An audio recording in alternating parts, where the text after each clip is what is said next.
Welcome to this week's Endurance for Everyone podcast.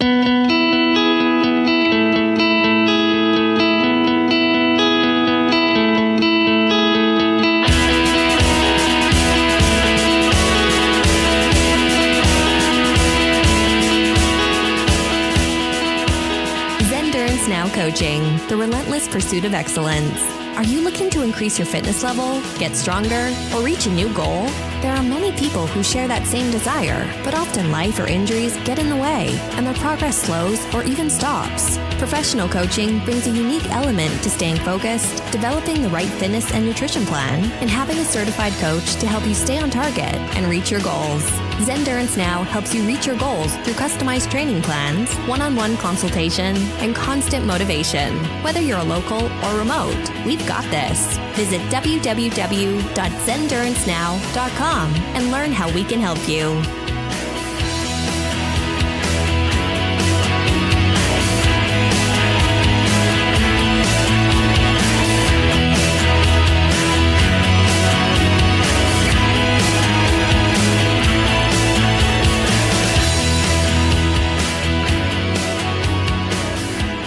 Program is for entertainment purposes only. Though the hosts of this show are certified Ironman coaches, their attempts at long-course triathlons and endurance events should not be taken as an endorsement for you to do something stupid too.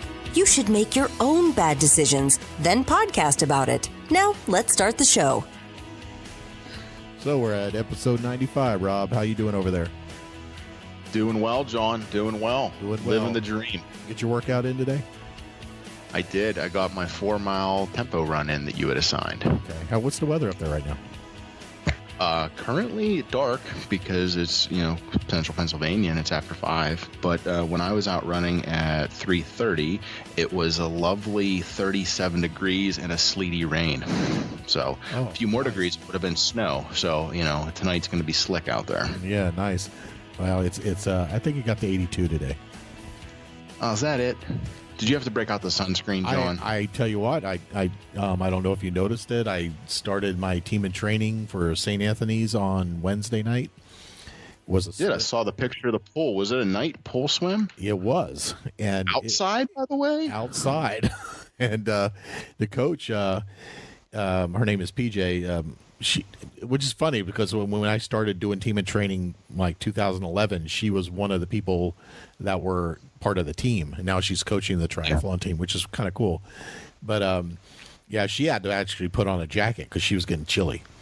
It got down into like the low 60s. So I was wanting to get in the water though because the water's warmer. Oh yeah. Yeah. So the water's like 80 degrees. So everybody was there was only like 5 of us there, 6 of us for this training. But it felt really good though. I'll tell you, it's like, I haven't been in a pool in a while and like, training like this. And I was doing all right. I did all right. Good. So good. You're happy with your paces? A good workout for you then? The pace was weird because it was, we started off, I kind of screwed up with my watch because if you know the Garmin, you know that on a swim, it has a setting that you can say drill. And then you do it, and then you tell them how long the set was, and then so it adds it to you and takes kind of off the time and things. We started. Can I actually ask you? Can you expand a little more? And then I have one Garmin tip trick I kept messing up on it that I'll share as well. But no, I've never used it. I'm wearing my 720 currently, but not 720. Yeah, 720. 920? What have I got? I got the 920. Whatever. Yeah, so I'm not sure. I'm not sure. I've never used the drill function. I don't know what it is nor how to do it. But that's where you would. And why would you use it? Use it for kick drills, correct? So that way when your arm isn't being swung. Yeah, it's kind of like if you really want a true measurement of what your drill is, what your pace is, you don't want to include drills in it because your pace is going to be off. So you click the down button on the Phoenix 5, you click down a couple times, it says drill. So you click it, and then when you do the drill, it'll ask you at the end, how long was it? And then you say 150 yards. And so it takes that time out of the equation for the rest of your workout. Okay, so I'm looking at mine now. If I go into a swim, but granted, I usually build the swim workouts as you dictate on there, right, and then I do the workout. But now, if I'm looking at it here, my first screen, which I guess these might vary if you've customized them, but mine are stock because I haven't changed them. My first one is interval, time, and distance. When I hit the down arrow, then I have timer and distance. Third screen is INT pace, it must be interval strokes lengths, interval swolf. Fourth screen is heart rate, average heart rate. Fifth screen does say drill log 0:00. Press the enter button to begin. So that's what I would do is hit that. That's the one. You would go to that screen and hit that. Okay. And then it's gonna say the time. It's gonna count your time. So it'll say 5 minutes, say, and then you'll hit stop or you hit pause, lap, whatever it is. I think it's not lap on the 920 as well. And it'll say how long was this session, and you'll say 150 yards. So then when you go back to your regular sets, it'll like count that towards your intervals. It'll take that out of the equation. But see, I forgot to do that. So it takes it out of your average pacing. Yeah, it kind of doesn't count it. It counts it as far as your distance, but it doesn't count it as far as your intervals.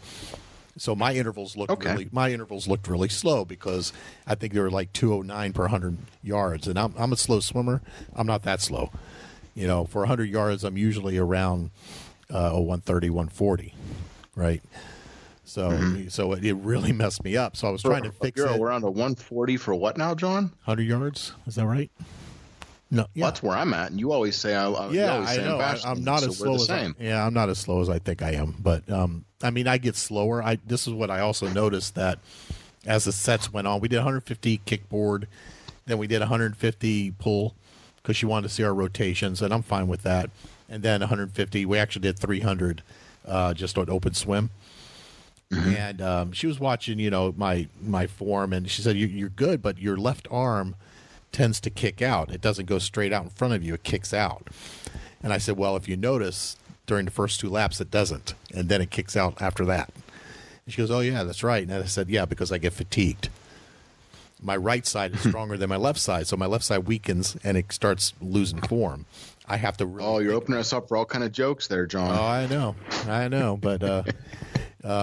But for the first time back in something like that, it wasn't that bad, But you think about, back to, I had something happen on Facebook today that was kind of funny. It made me think about like revisiting the past and stuff like that. But you want to hear about it? I do. I want to talk a little more about swim. So we want to come back to swim. Talk about swim. Let's do swim first then. Okay, and then I just want to, I'll say, point of clarification, not that anyone's going to lose sleep over. Like I said, I'm around a 130, 140, 100, and I thought that's pretty good. Now John's saying how he's smoking me here. He's been sandbagging. But that being said, is nothing. I guess that's everything averaged together, because you'll give me like the swim workout you gave me the other day.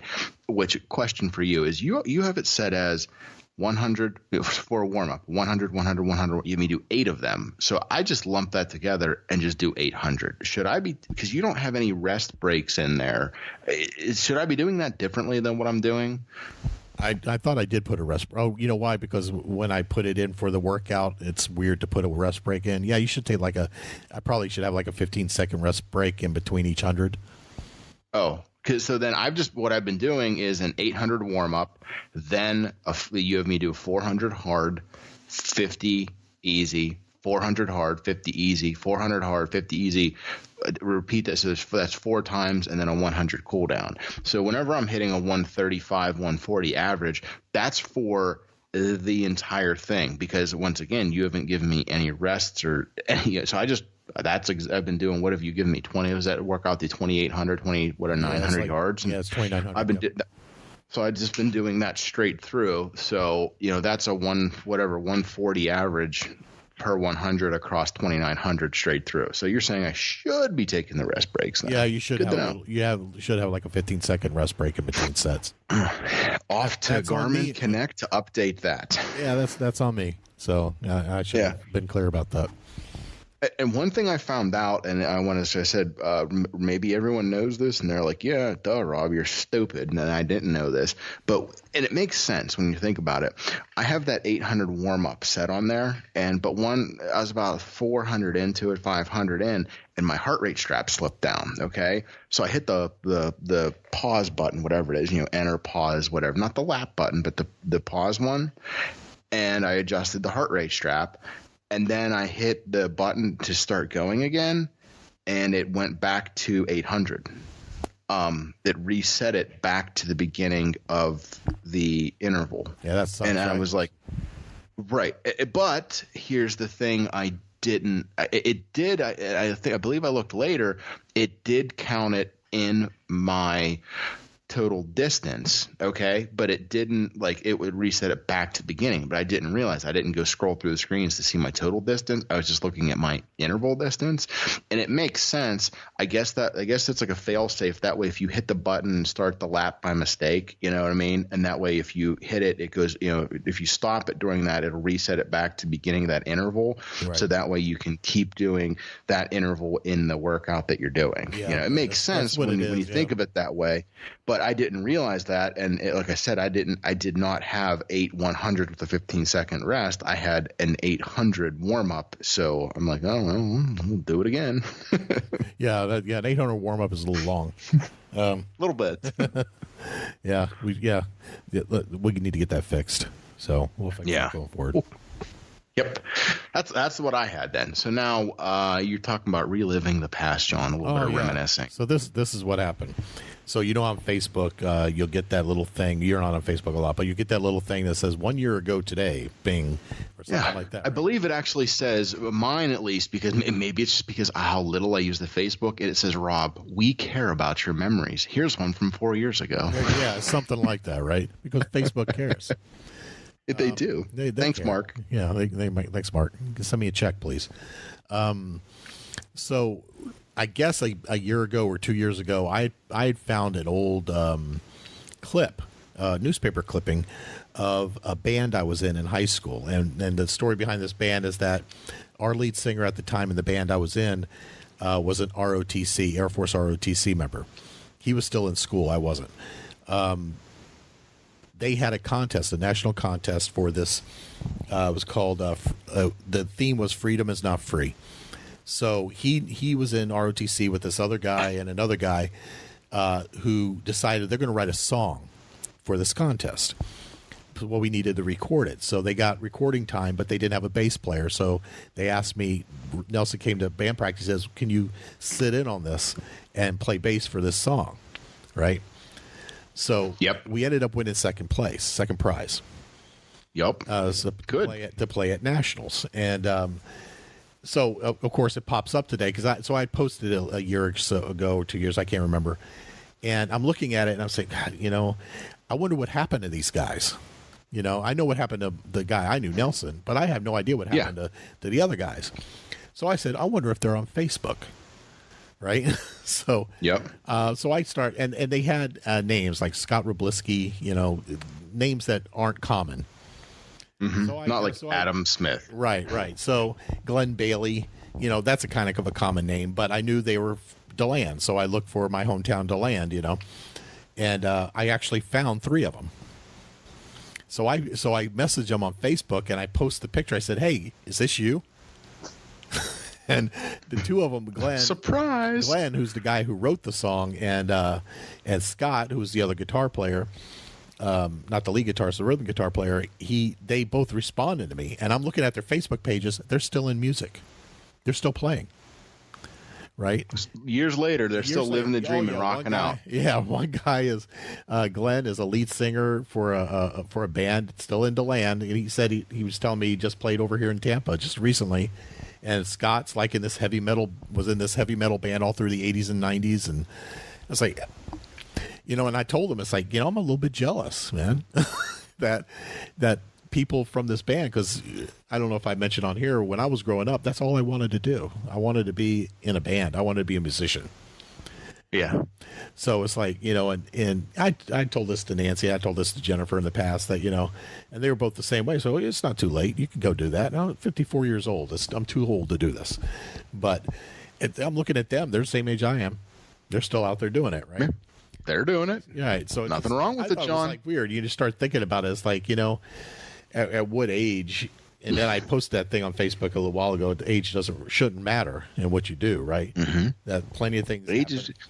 Yeah, plenty of people. I've made the joke a bunch of times, and that is, it's hey, getting older is mandatory, but maturing is optional. Right, John, you can still be a rock star. I can still be a rock star. But I've told people this, here personally that I would. That's like a bucket list thing for me. I would like to play one more time, to get up there and just play one more time, just to do it. Well, why not reunite to get the band back together, John? Call up these guys and throw down. Well, that was the thing with this band, and it even says it in the clip. And people on my Facebook page know because I reposted that clip, so they know what I'm talking about. We weren't in the same band. Like Nelson and I were, but yeah. But Bobby, the lead guitarist, was in another band. The drummer, Tommy Shanks, was in another band. Nelson and I were both in Spectre. And I don't even know if Glenn and Scott were in a band. They were just doing it, So they were just that good and jumped in. So there's really no like getting together the band. You know what I mean? We did this one thing. We recorded 2 songs. We recorded that song and we recorded Godzilla, if you know that song from his Blue Oyster Cult song. We did Godzilla to like test the recording levels and stuff like that, and then we did the song, and that was it. And then we never played together again. We were supposed to play for the National Convention for ROTC that year in D.C., and I went in the Navy. I was in the Navy, so I couldn't do it. So, go figure, right? But it just got me. It got me thinking about John. Yeah, missed opportunities, right? And it just got me thinking that about how things we used to do in our past, and trying to regain some of that stuff. So people. You never really lost it as much, but I was a football player. I was pretty active when I was a kid, and and you kind of lose that as you get older, and then try to regain it, and or people trying to gain it for the first time. I've plenty of triathletes out there that were never active when they were growing up, right? Right. Yeah. So it just got me thinking a little bit about that. I don't know. Maybe it's just me. I got a half a page of notes of just random things now that I want to go over, John. So cut me off and feel free. But one, and this is a bad joke, I apologize, but I think since you guys were never together, you can't have a reunion tour. So if you guys do get together, would it just be the union tour? I don't know. Yeah, anyways. It's the union tour, exactly. It's the union tour. Freedom Jam, back together for the first time. Together again for the first time. Yeah. Did I ever send you the one song though as well with the Luke Strickland song or no? Did I send that to you? Oh yeah. Luke Strickland. Yeah, you did. Yeah, and that it's just funny. You were sitting here talking about this, and it almost makes you think like USO and all that. And anyone who hasn't heard of him, you really won't. And the reason is, I was driving to work, listening to AM radio because I couldn't get in any FM stations when I was living down there outside of Philly. And they played this guy like the live track of a song he recorded while in. Was it Iraq or Afghanistan over there? I don't know.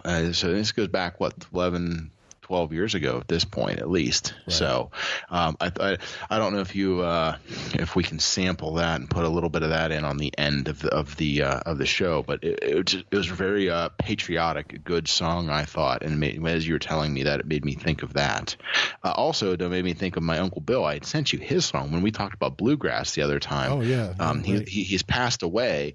But and it's funny. I think it's a funny story. It's just one of those like observational humor, if you will. But the same deal is that his band out of Pittsburgh in the late 70s. Then Pittsburgh back then, WDVE, still the rock station down there, was having like one of those battle of the band contests, and they got together and they put their one song out, and you had to call in to we want to hear this song and so forth, and it ended up getting put on an album, like a legitimate, like the big, what is that, John? The big record. This is before my time now. Oh yeah, before I was even the LP, the 33 1/3 RPM.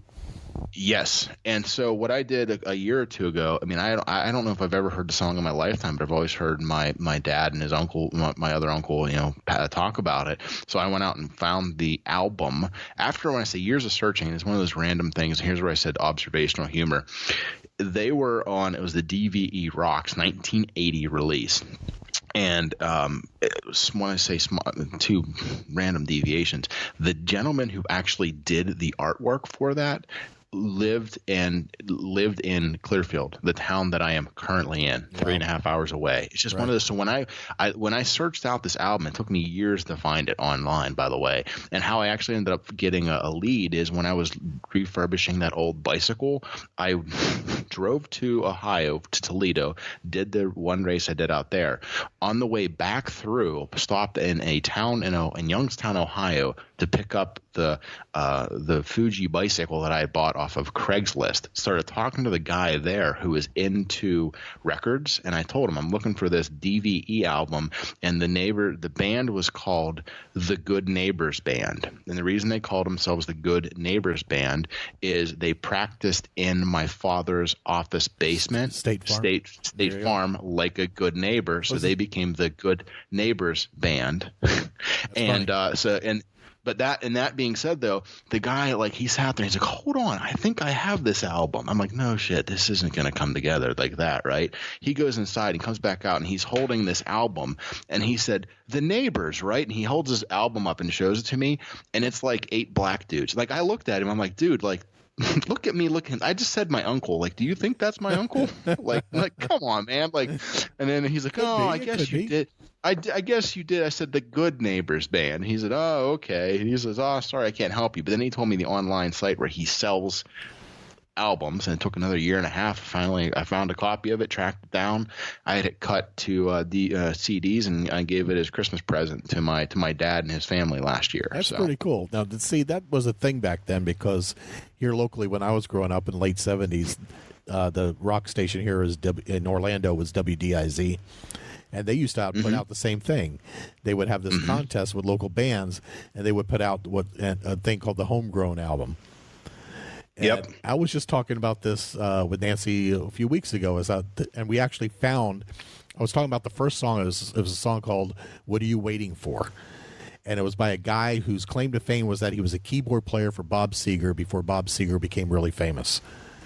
He's a local Orlando guy, and the scary thing was, as I was sitting in the car singing the song, I could remember it. And I said, I wonder if we can find that. So I started looking, and I found it on YouTube. Really? What are you waiting for? And it's like, I put Homegrown album, what are you waiting for? And I found it. And there's all these songs. I remember there's a local, actually a friend of mine, Angie, her cousins were in a band called Fantasia. And their name was actually Tom and Jerry. That was their name. And they were on there, and I could still sing "I'm a Rocker." That was the name of the song. I could still sing it. There's a song on there called Columbia. I can't even remember what the name of that band was, but I could still sing the song in my head. And I was looking for that, and talking about looking for things like that is that this whole thing today got me thinking about the bass I used to play was a Fender Music Master, which was a cheap bass. It was a cheap bottom line. I grew up with no money. I could not afford fancy, Fender Jazzes or anything like that. But I found this Fender Music Master, and I think I might have paid $60 for it. Might. So So the guy I used to play in my band, Spectre, he's still on Facebook, Robert, and I sent him a message. I said, I'm trying to find a Fender Music Master, and all I'm seeing is like these Music Masters for $600 or $700. I said, have you come across any? Because he still plays and everything. And I said, and he brought me back. He said, no. What it is that they were so specific this bass was, is that now these collectors have made it worth more than it ever was worth. These are actual Fender. Collector's items. I got rid of this damn thing. You know, and the reason I used to like it, I don't know if you know, it's probably boring people that aren't into music, but most basses have a really long neck on them.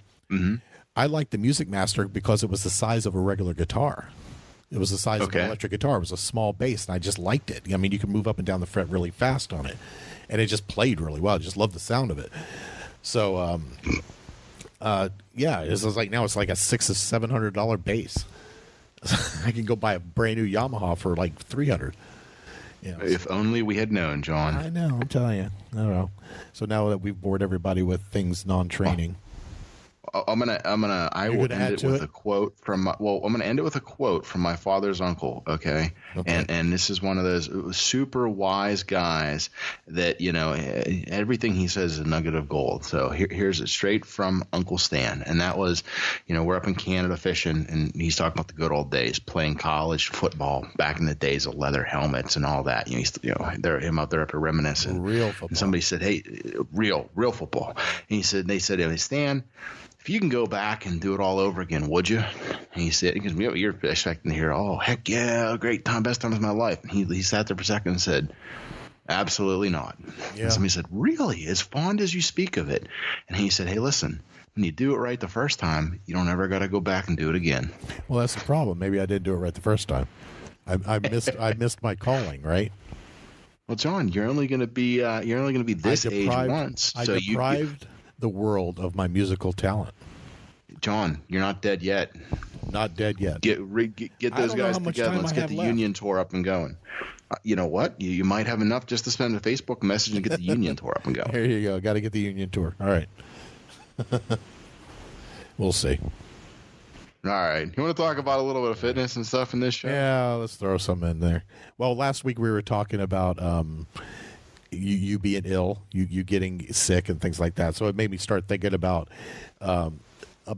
And one of the things I noticed that whenever I do, like when I did the Vermont trip back in May, or any like long distance race, I always get sick after it, and I don't get sick. You know, I normally do not get sick. So I was like, there's got to be something to that, right? Mm-hmm. So I found something. It's actually called the J curve. And so you can understand why it's called the J curve, is that when you I don't know what this is and nothing about it. So please explain while I go silent and listen. So if you envision a graph, so the bottom left of the graph is you're not sick at all. The top is you're sick, right? So if you're a sedentary person, the first point on the graph is you're a sedentary person, you don't work out, blah, blah, blah. You're kind of in the middle. You probably not get sick, or you're going to get sick. You're right in the middle, right? Then on the far right is someone who works out all the time, very hard racing, very extreme training. They're at the top of the scale. They get sick all the time. And then the person who actually doesn't get sick is the one who moderately trains. So now you have this J curve, right? So there's a sweet spot between where you are going to be healthiest, which is in the middle, moderate training, to where when you overstep that, you are more prone to being sick. And the reason for that, of course, is the more strenuous exercise or training that you put your body through, the less your body is able to fight these things off. Okay. Right? It makes kind of sense, right? So then you wonder, it's like, so what can you do to kind of, stop that from happening, to minimize the risk of getting sick, right? So, so of course, the first thing, like keeping, you have your normal rules, right? You like avoid contact with people who are sick, right? Which you can't do, because if your wife and your kid get sick, you're going to get sick, right? Yep. So that's normal. Well, I could, but if I avoid the contact, it might be much longer, avoidance than I anticipate. There will be retribution. Involuntary separation. Yeah, involuntary separations. Washing your hands, avoiding, sharing cups of water bottles. Don't do like the normal triathlete and throw a water bottle to somebody. And, and just, and not so much here in Florida, we don't have this. I'm sure you don't have it in your small town either. But if you're in the big cities, you just stay away from buses, right? You stay away from subways. If we don't have subway, we actually do have a public bus line. Yeah, here. but it's that small yellow one, right? Yeah, people licking the windows. So no, we actually, surprisingly, in our area there is 2 or 3 different ones, and it could be because we're the county seat. When I say small town too, I mean we have. When I say small, our town is a proper population of about 5,000, and the surrounding township around us. When you leave one and go into the other, you still feel like you're in the same town. You're still in the same area. Everyone still thinks it's the same town, and there's another 7,000 population there. So you're talking a 11,000 person population. Yeah, I mean, that's still small. Yes, it's not huge. I mean, and the bus can get you literally to Walmart, and it can get you to the next town over. But it's the next town is only 20 minutes. But if you take the bus, it's literally like a 3-hour trip to get there, to go through the boonies and to some of these other smaller areas. So basically, you're sitting on a bus with all these sick people for 3 hours, right? So that's the point, I guess. So, what it comes down to is trying to keep the immune system strong. And how do you keep the immune system strong, right? You get enough sleep. Mm-hmm. Right? That's the first thing. You get enough sleep. Make sure you're eating right. Manage your training load. Talk to your coach. If you feel like you're getting overtrained, you're doing too much, then you need to back off a little bit. And there's nothing wrong with that, right? The object of training is not to push you to the point where you're sick and can't train. It's to find that sweet spot where you're not going to get sick or not going to be overtrained and maintain that, right? Correct. Just say yes. Shake your head. Yes, I am. But you don't know which way the brain's rattling. Yeah, right. So, managing your overtraining load is kind of like, making sure that you have the right progression of volume. You're not jumping up too quick. You're not, pushing the limits too fast. You're kind of building up to it. And as type A's, most athletes, especially triathletes, want to go as hard and fast as they can, as quick as possible, right? So yes. The object is to not do that. Plan your hardest training. Make sure that when your hardest training days are when you're going to have your best recovery time afterwards, which is why I always give you Mondays off. Right? Yes. Because your hardest training days are going to be Saturday and Sunday. Because this is how most of us with jobs and families work. The days we have available are the weekends. So you don't want to train. I don't want to give you a 60-mile ride on Sunday and then give you a 10, 12-mile hard run on Monday. That's just not going to work. Right. You need time. That's a recipe for disaster. Right, exactly. And then the other thing is having regular rest days. So that's why I try to keep your rest days the same day every week, every Monday, and usually every Friday, or whatever day you need. The new person I'm working with for cycling I told him is that you're going to have Fridays and Mondays off, with no training, because you're going to because of the way his schedule is, he's only going to be able to do an hour or so during the week. So he's going to have a lot of harder rides Saturday and Sunday. So I don't want to push you too hard on Friday, because Saturday you're going to be riding, and I don't want to push you too hard Monday, because you're going to have 2 days straight of training. So those are just your days. You're going to have 2 hard days, day off before and after, and then the rest of the week you're going to, hour trainer rides, most likely. All right. And then just keep an eye on yourself, to monitor for signs of overtraining. If you're starting to get sick, or you're starting to feel run down and things like that, and you need to just, if you have a coach, communicate with the coach, and just, let us know what's going on, right? Yes, sir. And the last thing, of course, is to stay hydrated. Keep drinking, because, even though it's gross, saliva and mucus, I'll say mucus, but basically snot, right? They're there for a reason. Yeah, I don't know. Snot sounds less disgusting than mucus. To me, it's preference. It's kind of like the word moist, right? That's what I was going to say. Yeah. Mucus sounds nasty, so we'll say snot. There you go. Saliva and snot are basically your first line of defense to infections. And if you're not hydrated enough, your body's not going to create that. It's not going to create saliva. It's not going to create snot. So you're not going to have that first line of defense. It's going to be weakened. You're going to get sick faster.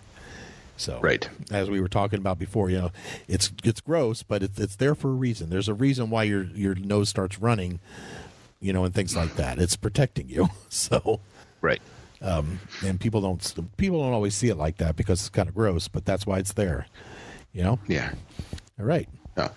One thing I will share, and nobody's going to even care about this, but at least somebody out there's going to say, he care, actually Rob. might be right. I doubt you do. I care. In this time and age, we're heading inside a lot. If you're on your own spinner, your own trainer, I'm not. I don't even think I've ever wiped mine down. It's I say it's my sweat. I really don't care. I don't have a bottle of bleach or spray or anything. But if you're going to be using communal equipment, they always there's the big old signs. Wipe it down once you're done. Okay. I like to take my own towel and I wipe it down before I start. Always. Because people don't think about it, but if everyone out there does it, congratulations. But two things: A, if you're using the towel that they have hanging on it, who knows how long it's been there, and how much stuff is already on it. But second is, I spray, and it's not just, most people hit the tops of everything. I'm going to use a treadmill as an example, but it could be the spin bike or it can be, elliptical, whatever. But, everybody wipes the top flat surface, but nobody really thinks like, what, I take my own towel, I'll spray the machine, which they say not to do, and then I spray the towel, but then I'll wipe the screen and whatnot, but then I'll actually wring my hand around and run it onto the bottoms, because whenever you're running on a treadmill, if you stop, you got to figure you're not just touching the top, you're touching the undersurface. You don't know how many people touched it and if they didn't clean it. It's something good that'll help keep you from getting it'll help a little bit. It can't hurt is the best way to say it. Well, and I have to interject something. Go ahead. When at my job, all throughout my work, there's these little dispensers of that hand sanitizer thing, where you squirt. It's all over the place. There have been studies that show that people that use that all the time get sicker than people who never use it. Yeah, so, I'd agree. Just wanted to say if you're over sterilized, once again, right. I'm talking now for the next month and a half. You know what I mean? Now, if I'm going to say December through late January, when most people are inside getting sick and so forth. You don't need. I don't run around with a bottle of Purell, and you know what I mean. If I drop a Skittle on the ground, I'm going to eat it. You know what I mean? I'm not that worried. But if I drop it on the ground in New York City subway, no, I'm probably okay. I'll let that one go. Right, and there's people that are always to the extreme, and I know people at my job who are constantly hitting that thing, and they're always sick. Yeah. And I always tell them, it's like, you're sick and you're always hitting that thing. I've never hit that thing once. And have you ever seen me sick? Yeah. It makes me – I want to drop in the George Carlin skit here about how he used to swim in the Hudson and, broccoli cures cancer. If you haven't – just put that into YouTube. It has to be out there. It is hilarious. Yeah, right. Well, I think there's something to that, though. And I know there's been studies on that.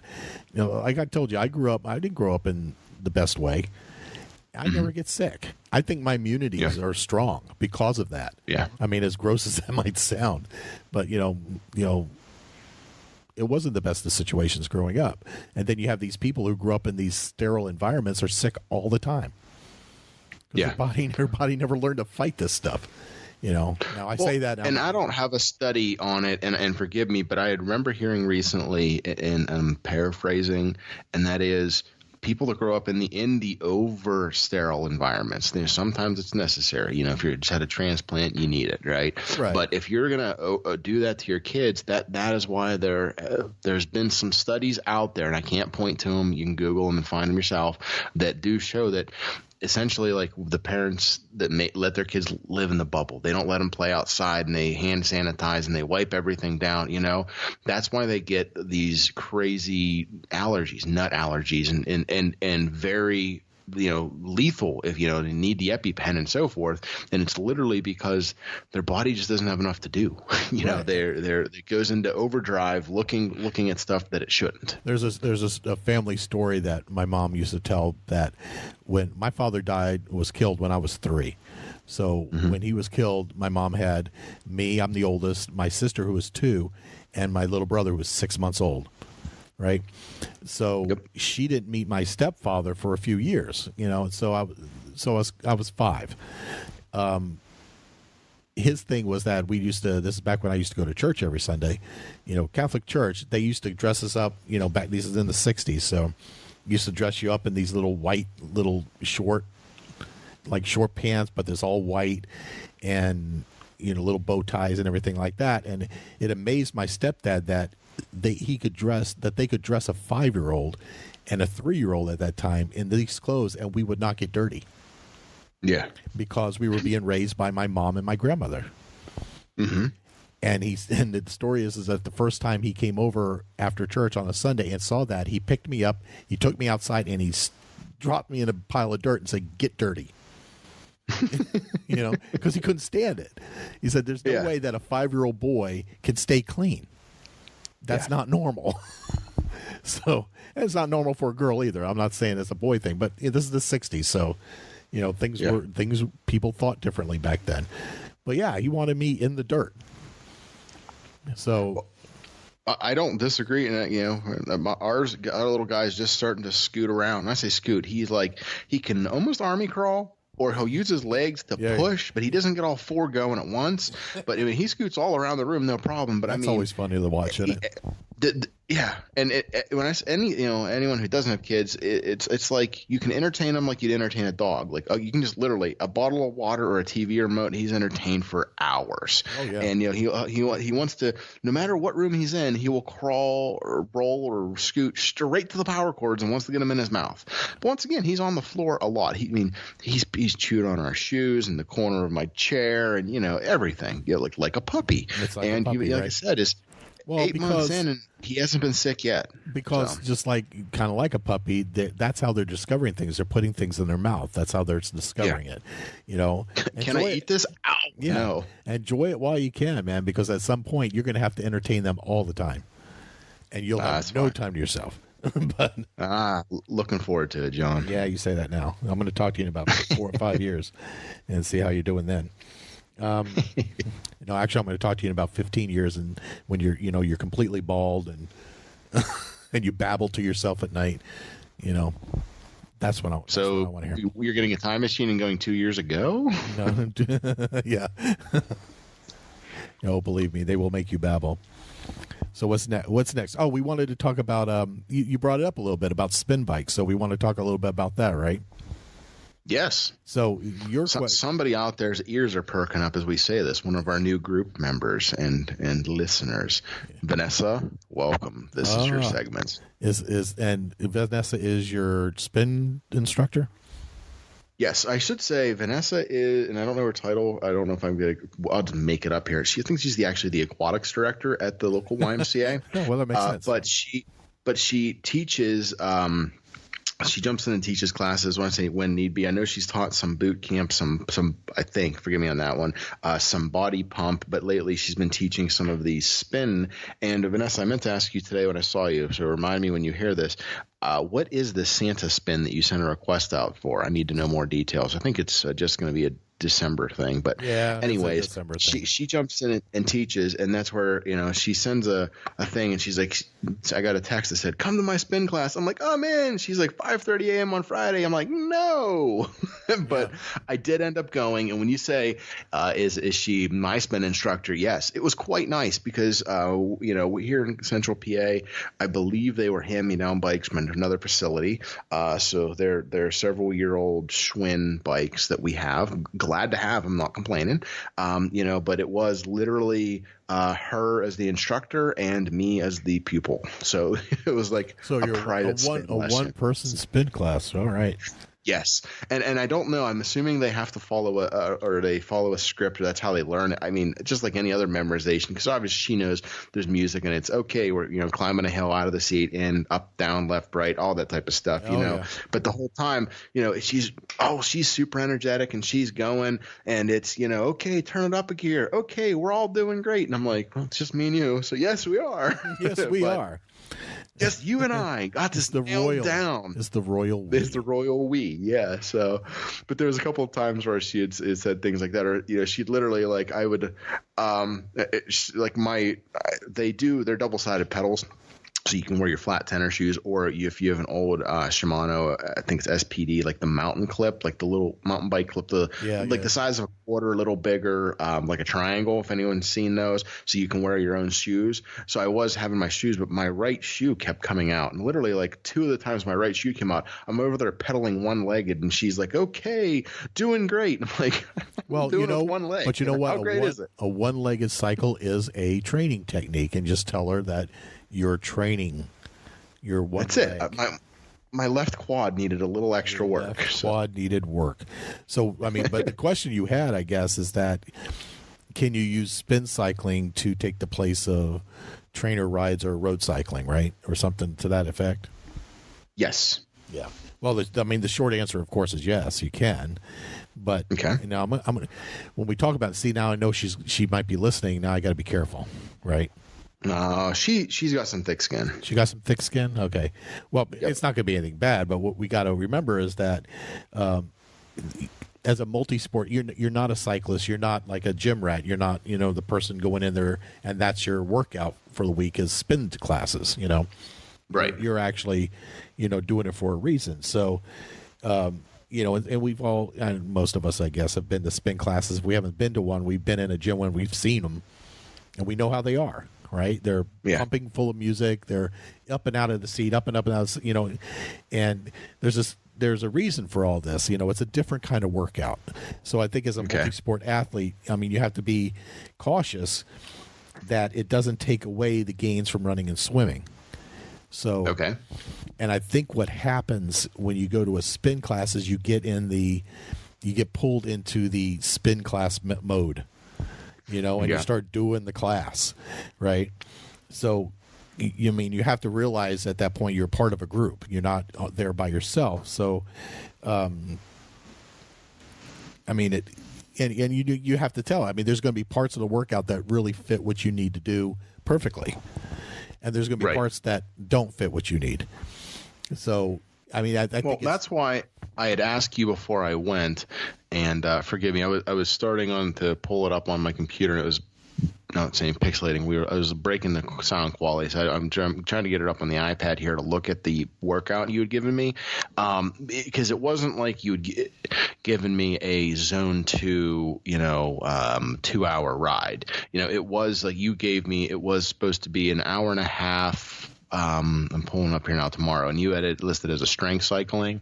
So you had some, and I'm looking at it here now, though. You have like 6 minutes RPE 7 go up 1 minute each gear, then a recovery. Then you have that repeated 3 times. Then you had some short intervals in there, which were 2 minutes at RPE 7. For those of you, if you're new to the show, rate of perceived exertion, scale of 1 to 10. 10, 1 is sleeping and 10 is you're dying.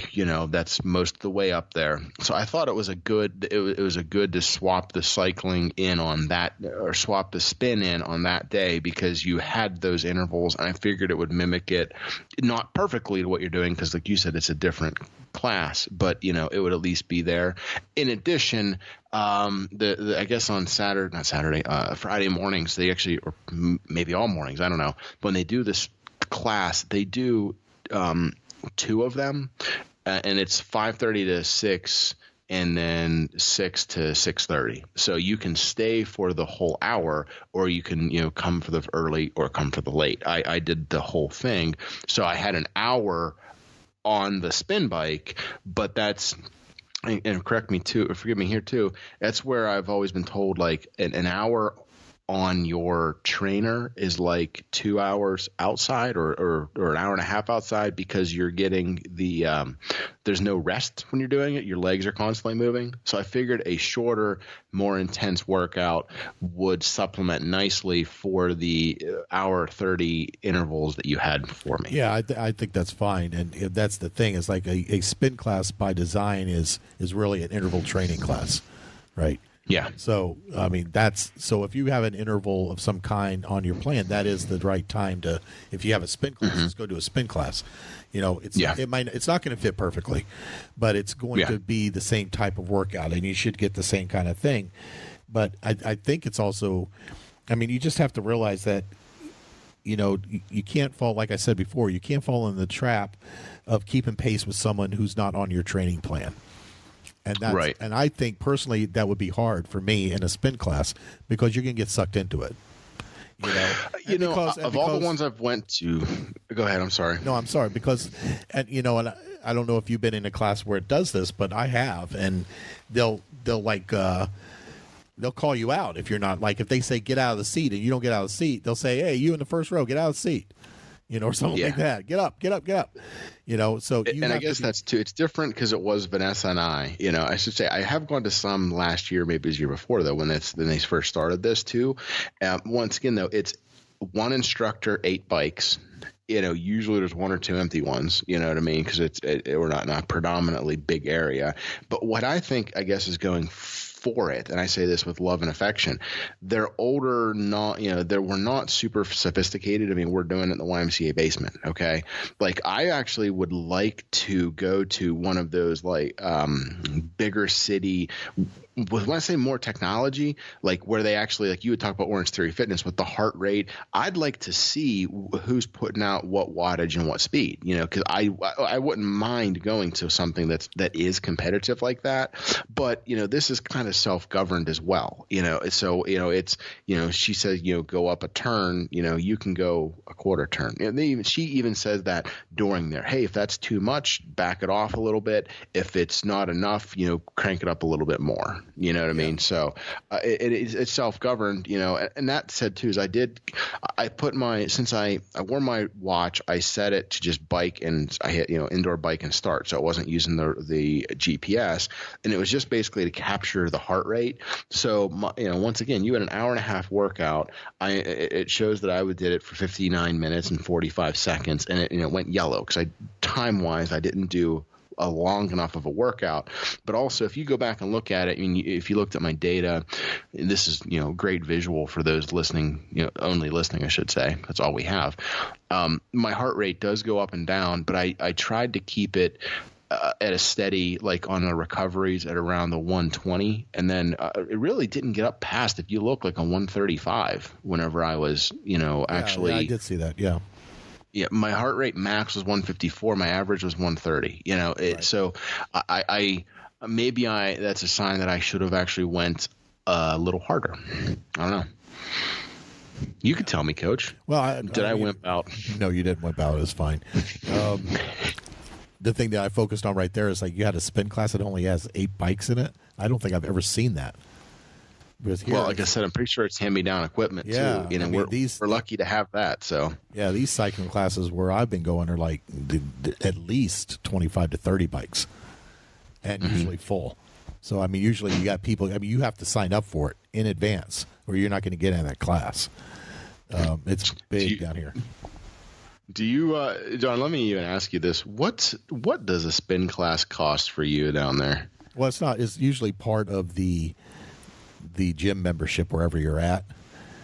Okay. They have a couple of spin gyms that's all there is, and I think they're probably $30 to $40 a month for 2 or 3 classes a week. It's not that bad. It's like $10 a class, maybe. Okay. Yeah. I'm looking to try to go back through here, and for us, it is $15 a month for unlimited if you're a YMCA member, $30 a month for non-members unlimited, or you can pay per class, $3 if you're a member or $6 if you're not. Ooh, man, you're getting up there. Yeah, see, there's your difference, right? But that's on top of your Y membership. Obviously, that's why I said members and not members. So I'm paying my monthly membership fee to the Y as well. But yeah. So hey, I'm just happy to have it. Well, I'm going to say, like, most good instructors, and good instructors are going to want you to modify the plan before you go in there. Yeah. Like, if you're on a different plan and you go in there, most instructors are going to be okay with that. They're like, why do they care, right? Right. So it's important, I think, when you go into the spin, like you were just saying, is like you have a plan for that workout. You know what you're going to do. But again, it's like if you need to stay seated, you need to stay seated. If your plan is to maintain a certain cadence, you need to stay seated. You're not going to want to get up out of the seat. So, well, if you had realistically though, if you had given me a workout that was zone 2, 1 hour zone 2, 87 cadence. I'm making that up. Don't vary from that.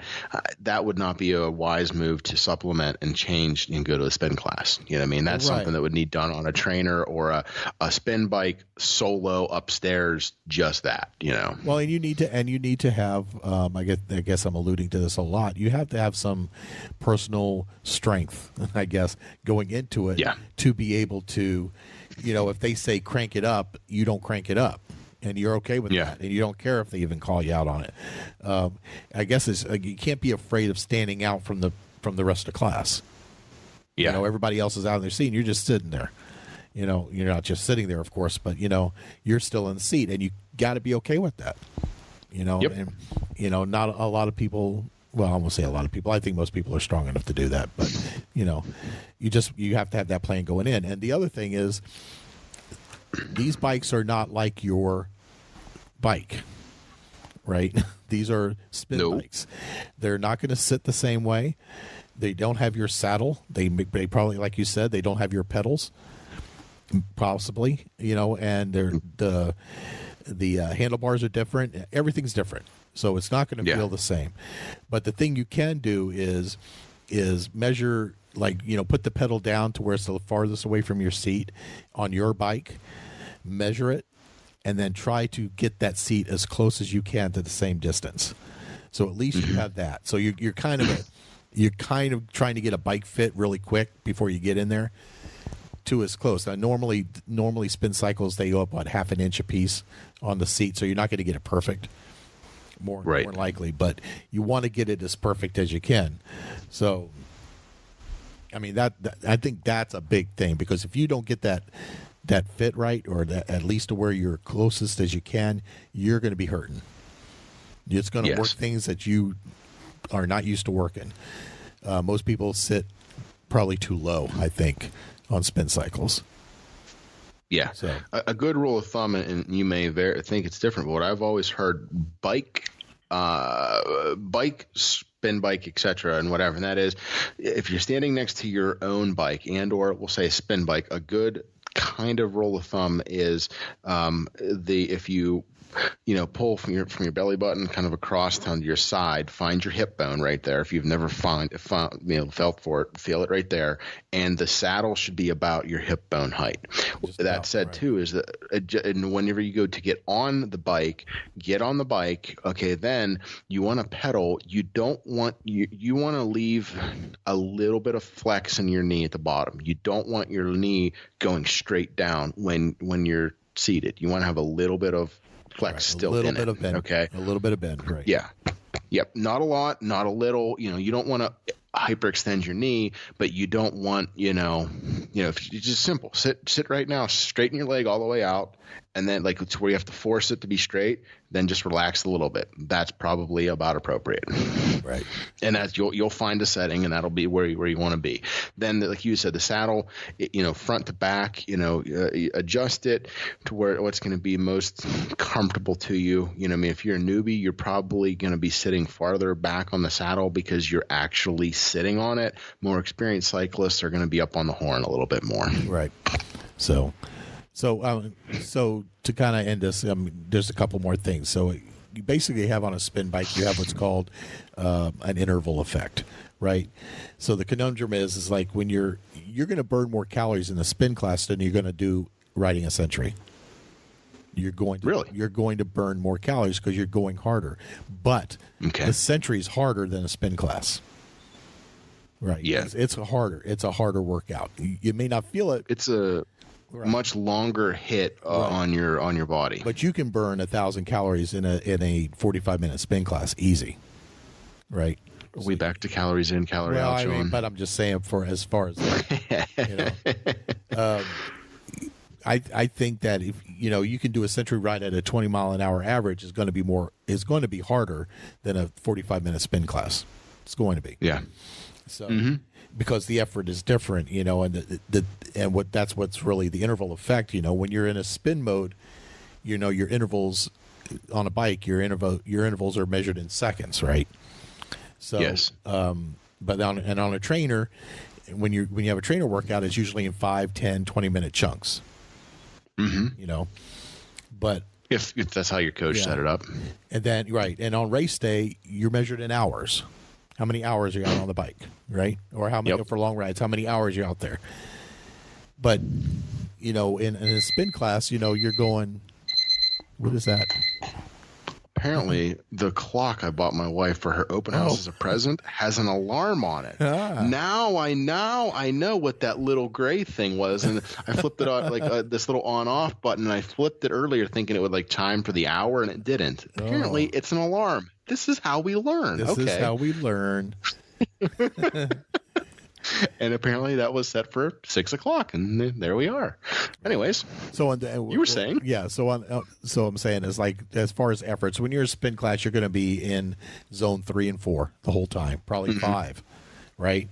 The trainer time, you're going to be in zone 2 and 3, and long days in the saddle, you're going to be in 1 and 2, right? So it's just maybe if you do 100 miles down your way, John, you should see the heart rate chart from my Century up here. Yeah. So it's just going to be, it's a different type of workout, and you have to know that going in. So the bottom line, the net of this, to speak data language, the net is that what you get out of the spin class, or how it, if it's going to hurt you or help you as far as your fitness goals, is how you approach the spin class, right? Yes. If you do it, if you maintain, you know what you're going to do, you maintain that plan going in, you're going to get something out of it, and you can replace it. I like spin classes for, you know, as far as intervals and things like that. I think it's a good idea, and it's a good thing to throw in. So So I'm all for it. You know, when someone else, the new client I have asked me about spin class, I say, yeah, do spin class. You know, it's far. You know, if you got a speed work that day, go do a spin class. Yeah, you know, it's or when I say it this way, don't do like Rob used to do pre-John and like just rearrange and say, oh, I'll just do it. You know, I mean, you actually have to know what you're doing. And that's what John did for me last week when we rearranged it. You know, I had my spin class on Friday morning. Saturday was an off day. Sunday was a long day. So it was like the hard using air quotes there, harder of my days with an off day before another hard workout. I would not have been a wise move to hit a really hard spin class on Friday and then, you know, a 10-miler on Saturday. Yeah, well, you'll do it once. You'll learn real quick how to do that. And then my doctor will tell me why it was a bad idea. Well, right, and again, the new client I have, we were talking about strength training. He likes to strength train. I said, I wouldn't. I said, as far as strength training, I'm all for strength training. Believe me, I love doing it at the gym and lifting, but I would stay away from legs. If we're doing a lot of long speed works or long rides, I wouldn't do a lot of leg work. You won't need it. Yeah. And he said, well, I really like to do leg work. You know, I really like to do squats and leg presses. I said, okay, do it. You won't do it again. Yeah. You'll do it once maybe, but you'll feel it the next day. You're not going to have the strength that you would have normally. You're going to burn out quicker. But if you think you can do it, do it. You know, sometimes it's better to let them put the fork in the outlet, right? Yes. That's how we learn. And lick the electric fence. Yeah, don't. What was that, Ren and Stimpy? You whizzed on the electric fence, didn't you? Wasn't going to say it that way, John. You did go there. Well, it's Ren and Stimpy. We can say that.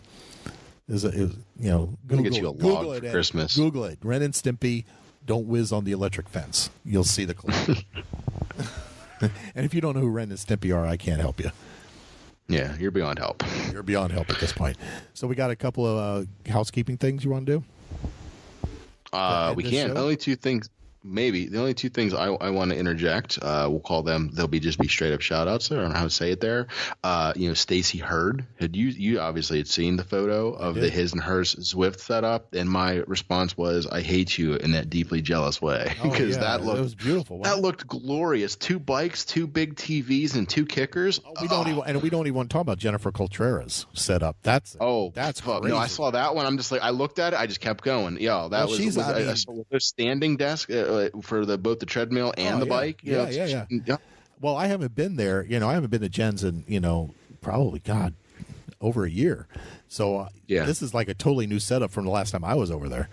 And that's amazing. God bless her, but she's really working hard on that stuff. So that's good to see. I'm glad. And she actually, uses it too. It's not going. That stuff's not going to waste. So I'm looking at hers. Yeah, I just scrolled up to it. I mean, yeah, I see the. Is it some sort of Nordic track elliptical? It looks like a row machine. The bike with the table. Geez, that's a hell of a setup. What you're not seeing is on the wall that she's taking the picture from. On the wall behind there is a huge, like a 97-inch flat screen. It's huge. It's just a large touch screen, flat screen. She just like virtual reality. Just live in it. It's speech recognition, everything. So all voice activated. Hey, you know what? And also good. I was saying, she uses it like you said, so good for her. And I hope it helps her. I mean, she's training for that Fondo in Costa Rica, so I mean, she's got some work ahead of her. Jealous. Mm-hmm. I actually reached out in the group as well to Dave. He was putting up some of the shots of cyclocross the other day, and I reached out to him because I noticed his thing said Chicago, and then I saw where it said Maryland, and he is in the Maryland area now, which isn't close, but it's close enough that maybe next summer I told him I might have to reach out to you and come down. I said I wanted to know if he was into cross. I guess he said all of this is his son. It's his son. Yeah. It's which is pretty cool. That's awesome. I don't know. I'm bad with names, but so I actually had to go back and look these up, make sure I got them correct. But I once again jealous that he has the opportunity to do that with his son, and that's awesome. I think it's great. Yeah, I think it's great. He shows a lot of support for his son, which it's great to see that, and I think it's great to see a kid like really into it like that. At that age, I hope it sticks. I like to see that. Yep. He's the kid with the pink hair, which is another cool thing. I think it's just, it's the strength of character to not care if you're different than everybody else and not care. I love that, and the fact that he, Dave and his wife, or I guess I'm going to assume it's his wife. I guess I shouldn't assume that, but are supportive of his kid standing out like that. So that's cool to see. Good for him. Yes, sir. Yep. So our normal shout outs. Our normal housekeeping stuff is the $100 off the first month of coaching with Endurance Now Coaching. If you mention the show, mention the podcast, mention the blog, mention Rob or me, mention zucchini bread, anything, you get $100 off. Delicious. I don't know why zucchini bread popped in my head. It did. As far as the show, you can become the show is free, but you can become a patron if you want to become a patron. Just click on the link. If you go to the show's website is fatslowtriathlete.podbean.com. Also, it's on iTunes. Make sure to leave us some reviews. We're not getting a lot of reviews, and that always helps us get it out there a little bit. You go to Squad Locker. SquadLocker.com. Look for Endurance for Everyone, and it's got some gear out there already. It's up 24/7, 365 now. So I'm throwing new things here and there out there as far as products. So I know it's getting cold in some parts of the country. Just some parts, John. Yeah, not down here. So we want to make sure we meet the need, I guess. I'm using Air Bunnies again. Meet the need of the people that listen and try to get the show out. We'll be hopefully making some, further advancements in the next year. So, and we're getting close to episode 100. So we got to start thinking about what to do for episode 100, right? If anyone has any good ideas, please feel free to submit them to John. My idea of us getting together and going to a petting zoo, John, he didn't seem to think that was creative enough. Somebody has something better. I don't want to touch no goats, man. No, I heard you like the llamas. Yeah, but they spit. I don't want to get no llama spit on me, man. So do you remember the old Winamp from like way early in the 90s you'd use on the computer? Do you remember Winamp or not? Yeah. Oh yeah, Winamp. Remember what their sound clip was? Yeah, I do. Ooh, Winamp, it really whips the llama's ass. That's right. It really whips the llama's ass. Yeah, but see, when I think of llamas, I think of Napoleon Dynamite too. God, it's been years since I've seen it, John. God, eat. Well, that's the joke, is that every time I post like my old high school picture, Megan has to make a Napoleon Dynamite joke because I actually looked like Napoleon Dynamite in high school. I can see the resemblance. Yeah. Think about the curly hair and the big glasses like that. I was Napoleon, except that I can dance better than Napoleon Dynamite can. You know. I think we need a YouTube video to prove this, Sean. That ain't gonna happen. Nobody wants to see that. We want to keep people. I tell you what. Well, you should put that up there. You want people to be patrons? They should be able to pay $1 for you to do this, and then $10 for this. See, let the people vote, John. Let the people decide. They're not going to. They're going to decide, and then they're going to think better of it afterwards. They're going to say, "Why do we?" Well, do that? Then they could pay you to stop. I'd pay that. I buy that for $1. Huh. What movie's that from? No idea. RoboCop. Come on, man. I'd buy that for $1. Anyway. All right. So you're going to mention RoboCop. I'm going to say the only thing I remember of seeming super duper ironic about the movie RoboCop is it's this movie set in the future with obviously a robotic cop, and the car of the future was the Ford Taurus. Exactly. Really? Yeah, because they paid enough money to get in the movie. That's it. Right up there. Yeah, right up there with the Yugo. All right, so we're done. We're getting loopy now. So we're gonna call it show, and episode 96 coming next week, right? Oh, we're gonna do. Yes, sir. We got to talk about that. Next week is Thanksgiving. You gonna be free for that next week?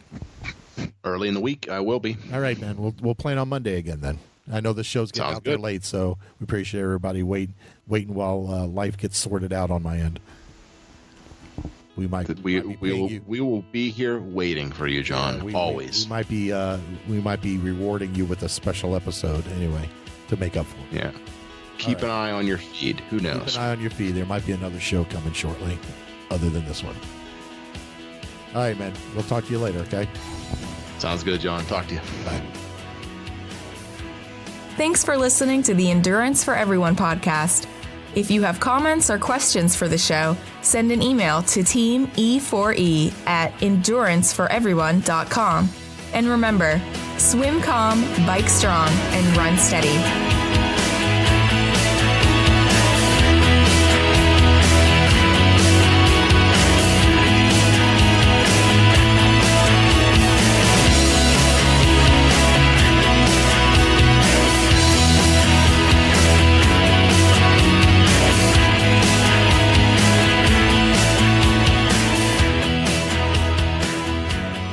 Zendurance Now Coaching, the relentless pursuit of excellence. Are you looking to increase your fitness level, get stronger, or reach a new goal? There are many people who share that same desire, but often life or injuries get in the way, and their progress slows or even stops. Professional coaching brings a unique element to staying focused, developing the right fitness and nutrition plan, and having a certified coach to help you stay on target and reach your goals. Zendurance Now helps you reach your goals through customized training plans, one-on-one consultation, and constant motivation. Whether you're a local or remote, we've got this. Visit www.zendurancenow.com and learn how we can help you.